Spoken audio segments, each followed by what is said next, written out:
Guys ನಮಸ್ಕಾರ. ಈ ವಿಡಿಯೋದಲ್ಲಿ ನಾನು ಮಿಸ್ಟರ್ ಮೆರ್ಸಿಡಿಸ್ ಅಂತ ನೆಟ್ಫ್ಲಿಕ್ಸಲ್ಲಿ ಸ್ಟ್ರೀಮಿಂಗ್ ಆಗ್ತಾಯಿದೆ ಈ ಒಂದು ವೆಬ್ ಸೀರೀಸು. ಸೀಸನ್ 1, 2, 3ವರೆಗೂ ಈ ಒಂದು ಸೀಸನ್ ಇದೆ.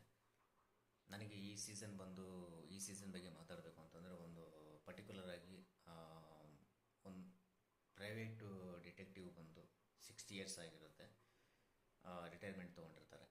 ಅದಾದಮೇಲೆ ಒಂದು ನಡೆಯುವಂಥ ಒಂದು ಸ್ಟೋರಿ ಅವ್ರ ಲೈಫಲ್ಲಿ ಮೇಜರಾಗಿ ಅವ್ರನ್ನ ಒಂದು ಫೋಕಸ್ ಆಗಿಟ್ಕೊಂಡು ಮೇನ್ ಒಂದು ಸೆಂಟರ್ ಪಾಯಿಂಟ್ ಆಗಿಟ್ಕೊಂಡು ಆ ಸರೌಂಡಿಂಗ್ ಕ್ಯಾರೆಕ್ಟರ್ಗಳನ್ನು ಇದನ್ನು ಮಾಡ್ತಾರೆ, ಎಕ್ಸ್ಪ್ಲೋರ್ ಮಾಡಿದ್ದಾರೆ.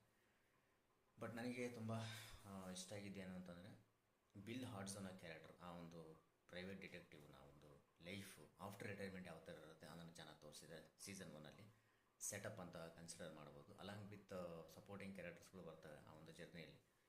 ಬಟ್ ಈ ಒಂದು ಪರ್ಟಿಕ್ಯುಲರ್ ಕ್ಯಾರೆಕ್ಟ್ರಲ್ಲಿ ಏನು ಅಂತಂದರೆ ಎಲ್ಲೋ ಒಂದು ಕಡೆ ಆಫ್ಟರ್ ರಿಟೈರ್ಮೆಂಟ್ ಆದಮೇಲೆ ಎಲ್ಲೋ ಒಂದು ಕೂಡ ಫೀಲಿಂಗ್ ಬಂದೇ ಬರುತ್ತೆ, ನಂದು ಲೈಫ್ ಮುಗೀತು, ಇನ್ನೇನಿಲ್ಲ, ನೆಕ್ಸ್ಟ್ ಏನು ಮಾಡೋದು, ಆ ಚಾಲೆಂಜ್ ಇರಲ್ಲ. ಆ ಚಾಲೆಂಜ್ನ ಒಂದು ತರೋದೇ ಒಂದು ಆ್ಯಂಟಾಗನಿಸ್ಟ್, ಒಂದು ಅಪೋಸಿಂಗ್ ಫೋರ್ಸ್ ಅಂತ ಏನು ಹೇಳ್ತೀವಿ ಅದೊಂದು ತರುತ್ತೆ. ಅಂದರೆ ಅಪೋಸಿಂಗ್ ಫೋರ್ಸ್ ಅಂದರೆ ಆ್ಯಂಟಾಗನಿಸ್ಟ್.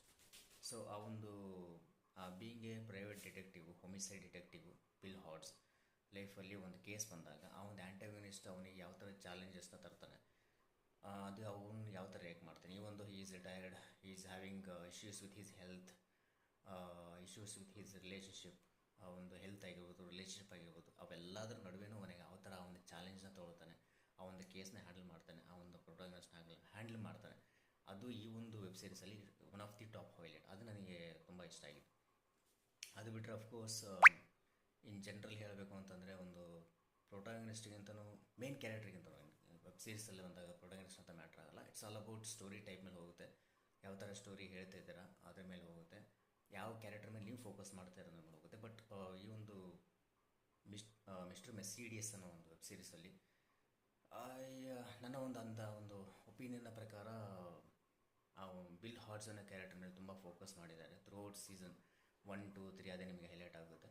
ಬಟ್ ಆಪೋಸಿಂಗ್ ಫೋರ್ಸ್ ಏನಿದೆ, ಒಂದು ಆ್ಯಂಟಾಗನಿಸ್ಟ್ ಕಡೆಯಿಂದ ಬರುವಂಥ ಒಂದು ಚಾಲೆಂಜ್ ಏನಿದೆ, ದಟ್ ಈಸ್ ರಿಯಲಿ ಒಂದು ಇಂಪ್ರೆಸಿವ್. ಅಂದರೆ ಆ ಒಂದು ಬಿಲ್ ಹಾಡ್ಸ್ ಕ್ಯಾರೆಕ್ಟರ್ಗೆ ತುಂಬ ಚಾಲೆಂಜಿಂಗ್ ಅನಿಸುತ್ತೆ. ಅದಕ್ಕೆ ಅವ್ರು ಯಾವ ಥರ ರಿಯಾಕ್ಟ್ ಮಾಡ್ತಾರೆ ಅನ್ನೋದು